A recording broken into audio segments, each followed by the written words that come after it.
Good afternoon, everyone, and welcome to the final talk of the day here on the Inspiration stage at Showcase. I'm Tom Watts. I'm Head of Design for the Design and Crafts Council, and I hope you'll all agree we've had a great program here today, lots of interesting talks about topics that are relevant to everyone. And then the latest one and the last of the day is around a very exciting project and collaboration between ourselves, the Design and Crafts Council of Ireland, and Trinity College Dublin, and a new accelerator that we're delighted to announce and create lots of interest in here today. So without any further ado, I'd like to introduce you to Rosemary Steen, our CEO, to tell you more. Thank you. Hello, everybody. So look, welcome to Monday, and we have another exciting announcement to talk about today. So one of the big things in the new DCI strategy is partnership and working with partners who can help the craft and design sector move forward. And so in 2021, we began working with Trinity College Dublin. I have to say I'm a little bit biased. I am a Trinity graduate, and I do view them as being absolutely brilliant at what they do. And so they were very keen to run a level 9 programme in Kilkenny. And so in 2021, we began working together to launch that programme. And that we ran, and it was very successful, and we got fantastic feedback from the people who had participated in it. And we spoke more about what we would like to do. And we came up with a wonderful proposal, which we've now successfully got funding for. And Gavin is going to explain more about that. But before I hand over to him, I'm just going to mention who our panel today is. So Gavin Drone from Trinity College, Brendan Goss from Trinity College, Zoe Daly from Eru, and Sharon Keelty from Jiminy Eco Toys. And basically what we have here is we have people who have worked with Trinity on an accelerator from different, on an accelerator to do with sustainability, I think was the key theme, and what they learned. And that's really exciting for you all because you get to hear from actual participants in the programme what they got out of it and how it's benefited working with them. So can I introduce Gavin Drone, who's going to now MC, if you like, this discussion. So Gavin, over to you. Thank you. Thanks, Rosemary. Yeah, I'm delighted to be here. As Rosemary said, Gavin Drone. I'm the Head of Entrepreneurship in Portal within Trinity College. So Portal is effectively the gateway between external third parties who want to access be it academics, some of our research, and some of our great students. So we've been running a number of accelerator programs for the last 10 years, starting with our student accelerator, where companies like Food Cloud came through.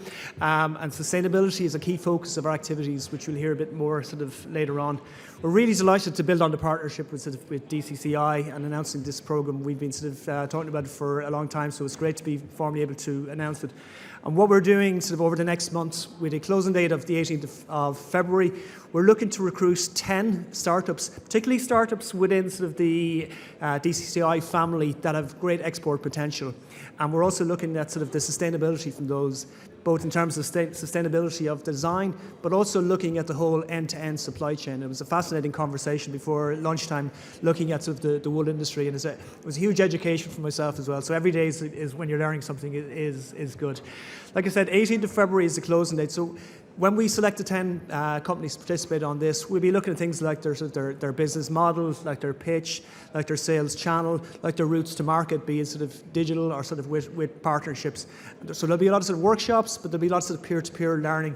And one of the first things people ask as well, is that going to cost me to participate? It doesn't cost anything to participate, and other than that, we'd actually give €5,000 to each of the 10 companies that are participating, because we know there's costs to give up your time and participate in these programs. So there'll be a 5,000 stipend given to each of the companies participating on it. We will then bring those 10 companies down to 5 for a second stage of the program. But for now, we're looking to recruit 10 companies. The application will close on the 18th of February, and details will be on the Trinity website and also on the DCCI website.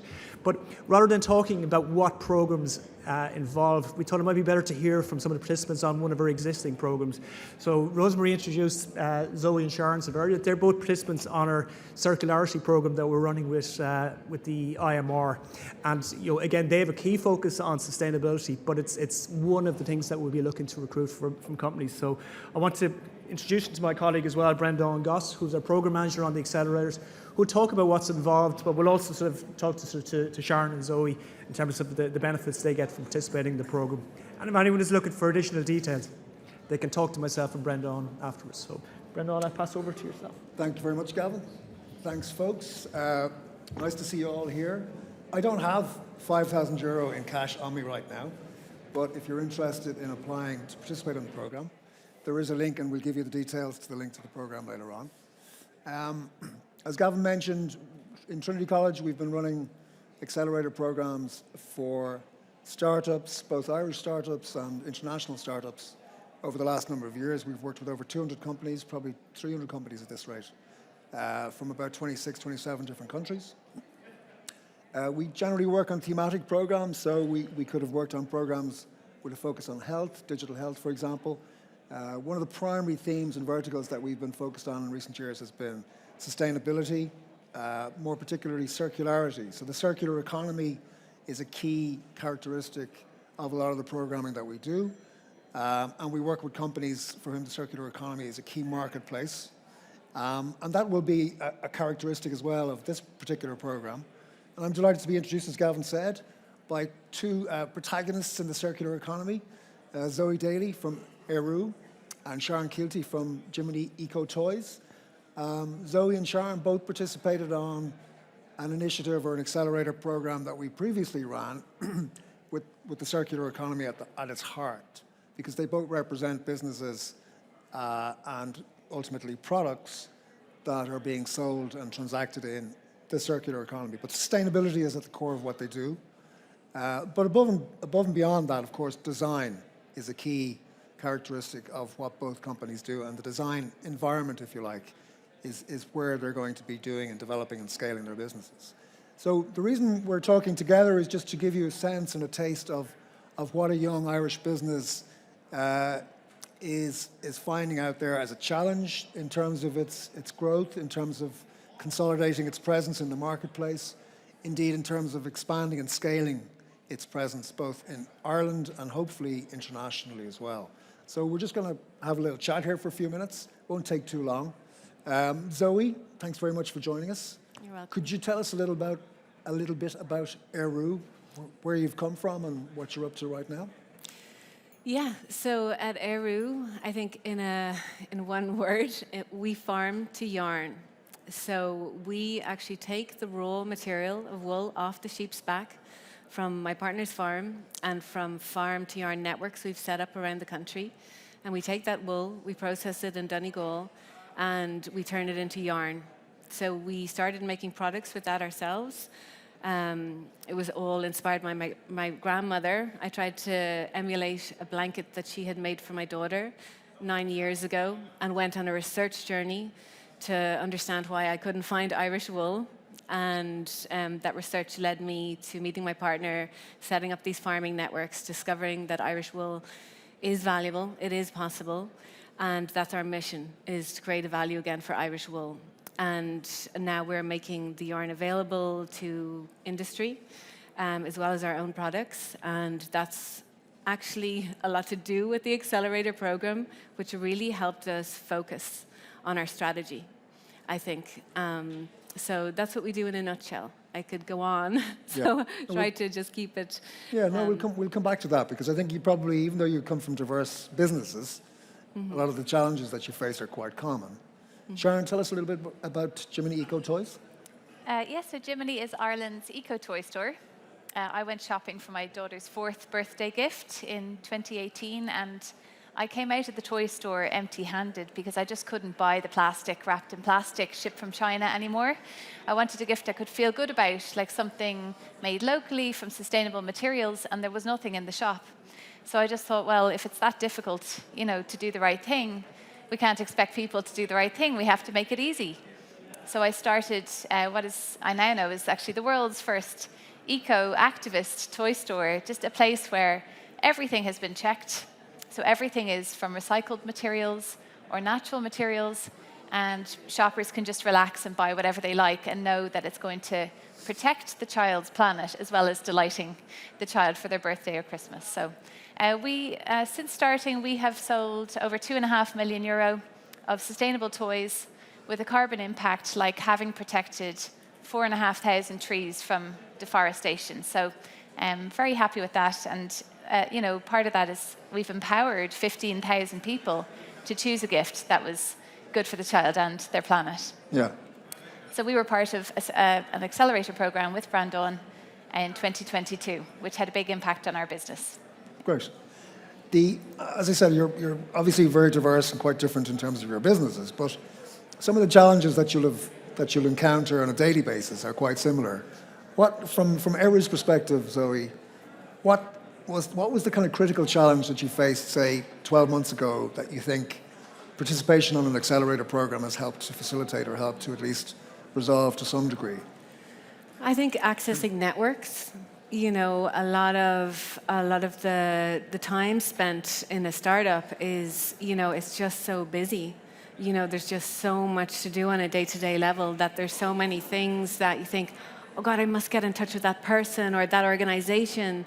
And often when you want to get in touch with someone, when you have no intro, it's time consuming, So to be welcomed into a network where they're inviting you to connect with people, or so many contacts are coming to you, or I'll set you up with this, or have you thought about that? It literally kind of accelerates you right into the network of where you want to go, and then you have experts adding to that, so enhancing that opportunity. Yeah. So the challenge is time, I find a lot of the time. So that was really a big thing that the Accelerator program helped us to really kind of utilize time in the best way. Okay. Sharon, from your perspective, what do you think was the biggest? I mean, your industry is dominated by a couple of big mega players internationally. So you decided to take this on head first. So amongst getting over that particular hurdle, what were the kind of challenges or points of resistance that you felt the Accelerator initiative helped you overcome? Yeah, for me, I think the biggest challenge that it helped with was just being alone with my business.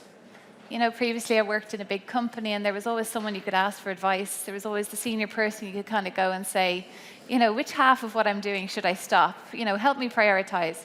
But then when you go out and you start your own thing, you're alone with it.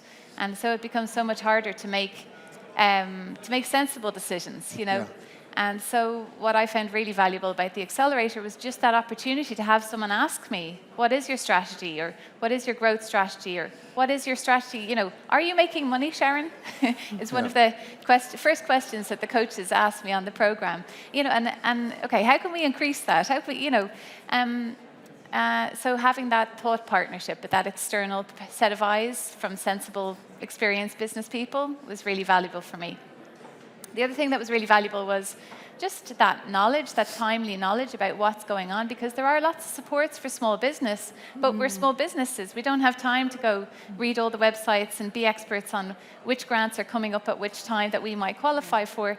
And one of the things from the Accelerator program is I was told by the coaches that there was an EPA, the Environmental Protection Agency had a green enterprise grant coming up soon, and that I could be a candidate for that with one of my ideas. And I applied and I got it, Right. And that was €100,000. Not bad. So yeah. And it doesn't go into my pocket. I have to spend 130,000 to get the 100,000 just before you. But still, and I didn't even know about that. So just that timely kind of focused intelligence was really helpful. And the coach only got 5% for making that recommendation. Right. It's not bad. Both sides doing it. I suppose one of the key things about an Accelerator program is that nobody's telling you what to do. Effectively, they're trying to empower the business owners and give you an array of choices, and you select them accordingly, I presume, right? I mean, do you recall, was there a particular nugget of advice, for example, over the last, not even just from the Accelerator initiative necessarily, but a particular nugget or a piece of advice that somebody laid to you and it just struck a chord and maybe just opened up a couple of mental doors that previously were closed to you? I think there were many things like that. You know, one tangible thing was one of the first things they said to us was, you know, you're eligible for this kind of, grant. And that was something that we're now hopefully about to secure, which will go a long way in our business. So again, I wouldn't have known about this thing just because of time in researching what grants available when and where. Another thing was really just the focusing on the strategy, you know, because our business is the core is sustainability, and it's really a passion to, you know, create a value for Irish wool. Sometimes I can get almost lost in that passion where it's like I'm so passionate about the subject that it's like not financially viable anymore, you know. So they really help me ground, you know, like with like the elevator pitch and all of the aspects to that, which, you know, I remember Ron just like I gave him the pitch and he was like, "That's so beautiful, Zoe. That's such a beautiful story. But how's that going to make money?" You know, like he's just like, they're just so blunt and helpful because we have all the elements, you know, but it's easy, like when you're on your own, to get tunnel vision, and, you know, you really have to ground it in the practicality and the finances and the strategy, you know. So having all these experts look at your dream, your idea, and really put a shape on it, I think, in an accelerated fashion, which is what you need, because we need to be bringing in money and revenue with little time. You know, so I think what we achieved in the Accelerator program with so many experts looking from all these different angles, which are critical to business, we would not have achieved that in such a short space in time. And during that long space in time that we would have learned some of those lessons, we could have lost out, you know? Sure. Sharon, from your perspective, I mean, you're constantly fighting the battle. I mean, you came from an advisory background, is that correct? One of the big advisory companies? So would you have been used to giving advice to people? Yeah, exactly. How did you find it being on the other side of the table, in a sense? Oh, it's great. I mean, so I worked for a big management consultancy for 13 years before I quit to start the Eco Toy Store. And so one thing I've definitely learned is you can't management consult to yourself. You know, it's so much easier to look at someone else's business and be like, chop, chop, chop, okay, this is what, but you're so emotionally caught up in it. Like Zoe was saying, you can't be objective about your own business, which was why having that coaching in particular, and also, you know, conversations with other participants on the Accelerator was very helpful. You were asking about like nuggets of advice we've been given that we found helpful.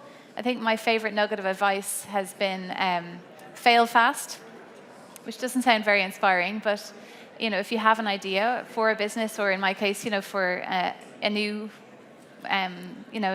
sort of work stream on a business, like do the experiment now that will really tell you whether it's going to work.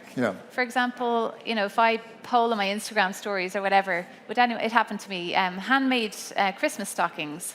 If I stocked these, would you buy them? And I had 40 people say yes. So I ordered 40 stockings. And, you know, after 3 of them sold, I was looking at them going, how am I going to get these to leave my shop? People will answer a survey and say one thing, but when you actually ask them to give you their money, they'll tell you something else. So it's a much better experiment to do what I did at the beginning of my toy shop, was to hit my local park market on a Saturday in St. Anne's Park, and to get, you know, folding table, little folding marquee, and put products on the table and see if they sell. And I learned so much more from doing that. I started out with entirely the wrong range. I had entirely the wrong expectation of what people wanted. Then, you know, they wanted kits. They didn't want loose parts for crafts. They wanted, they wanted colorful toys that look like mainstream toys. They didn't want kind of eco-looking, boring-looking toys. So I learned all of that selling toys at markets rather than doing market research, for example. So I like that kind of, you know, challenge yourself, like do the experiments that will definitively tell you if this is going to work, and do it quickly, because if it's not going to work, you want to know now and not in 2 years' time or 3 years' time.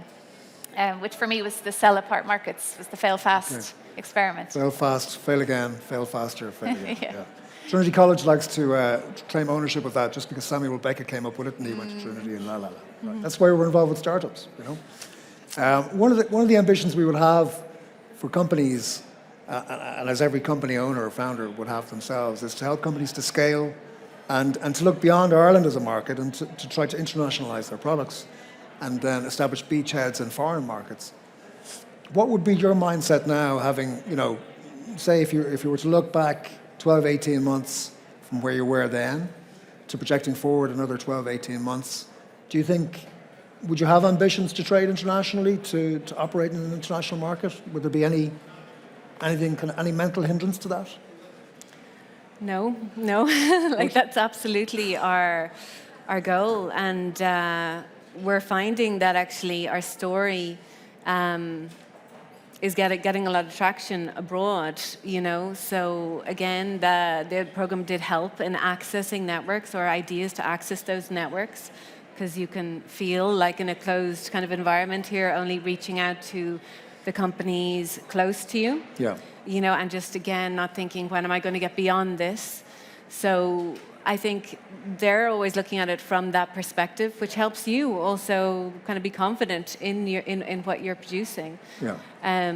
So yeah, no, absolutely. I think, well, with wool, we already have that global, history, so we want to fulfill that with a truly authentic Irish product, Yeah. So that's definitely our ambition, for sure. Right. Sharon? I've been there and tried it, and I failed fast. So I tried to branch into the UK because it was the obvious. So here's the thing: I'm not a product producer. I run a retail wholesale business. If I was making a product, absolutely, I think international would be, still my strategy. But as a retailer wholesaler, I thought, okay, Ireland is only a 6 million person market. The UK is 60 million people. So let's go there. So I did my fail fast. I rented some space in a warehouse in the UK for my best-selling toys. I think I picked my 10 best-selling SKUs and put them over there. And I got on a program with Etsy. It was supporting social enterprises on Etsy. So I listed on Etsy. I thought, great, Etsy will be my storefront. They'll have existing traffic that will find my products. And after, I think, 2 or 3 months of how many orders do you think we got, Brandon? Pardon? How many orders do you think we got? I couldn't possibly say, Sharon. Got a big fat zero. Zero. Not a single order. So why do you think that was? I guess I thought Etsy was like taking a stall in a shopping mall, that you'd have existing traffic that would happen upon you. But in fact, it's not. It's just like building a shop in a field in the middle of nowhere. Yeah. And you have to start from scratch and build your audience, build your community, just like I've done in Ireland. It took me 5 years to build it up in Ireland, and I didn't have, as a small business, I didn't have enough team capacity. I could have put 1 or 2 people full-time on building the UK. I don't have 2 full-time people, even on, so it was just too big a mountain for a small team to climb. So I retreated, cancelled the warehouse, took the stock back, and decided just to focus on, the fantastic community of people that we have in Ireland already, and just to take a more of a small is beautiful strategy, and focus on what was already going well. So. Okay. So, well, it's interesting because that digital strategy, then people might make the fairly facile assumption that just because you're going digital, then you can trade internationally, but it's not necessarily the case. So Brexit really hurt that. Before Brexit, I think I had 10 or even 15% of my orders from the UK. Yeah. And now it's 1-2% of my orders. So it basically, I lost more than 10% of my business from Brexit. So, and then it's just so much harder in the non-English language markets. It's just different, right? So.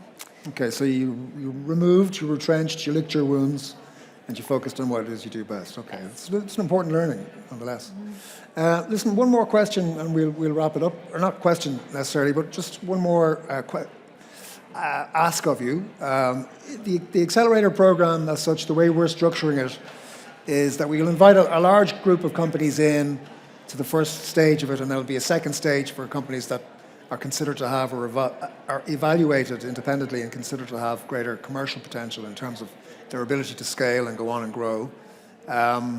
What would be your word of advice to a young startup or a young founder coming onto a program like this, unsure of what to expect, but giving them a lash nonetheless? Yeah, to really, to make the most of it, to attend it all. There's we couldn't believe, like, it was almost too good to be true. Like, we entered this program thinking it's probably good to do some type of mentorship. You know, we hadn't planned that.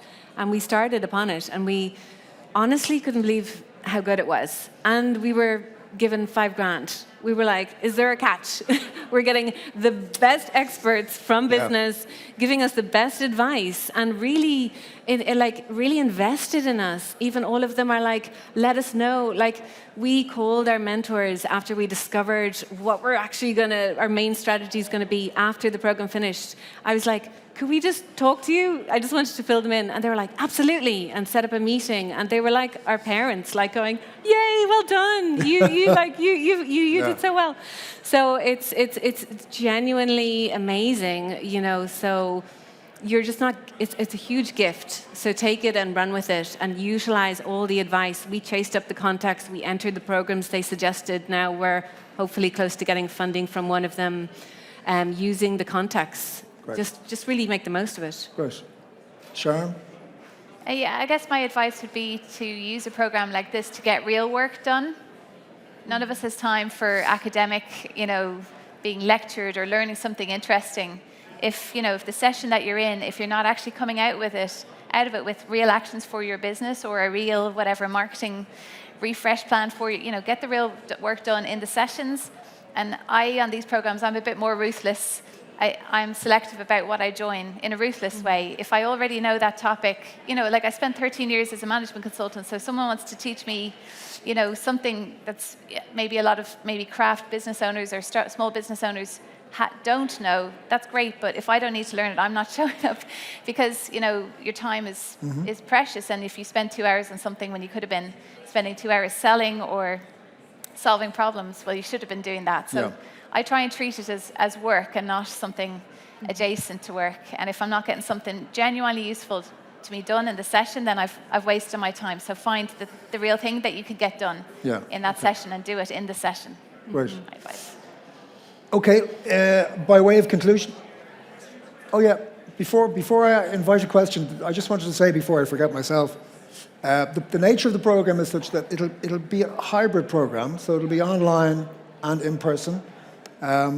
Both Sharon and Zoe were victims to a certain extent of COVID, where a lot of our programming reverted to an exclusively online form of engagement, which probably presented its own challenges. It was fine in one respect, but at the same time, the companies didn't get to meet each other in person, and that was a bit of a disadvantage, because I think that ability to build a network and create relationships with your peers is really, really important, and it's a great motivating factor for companies who do participate on these programs.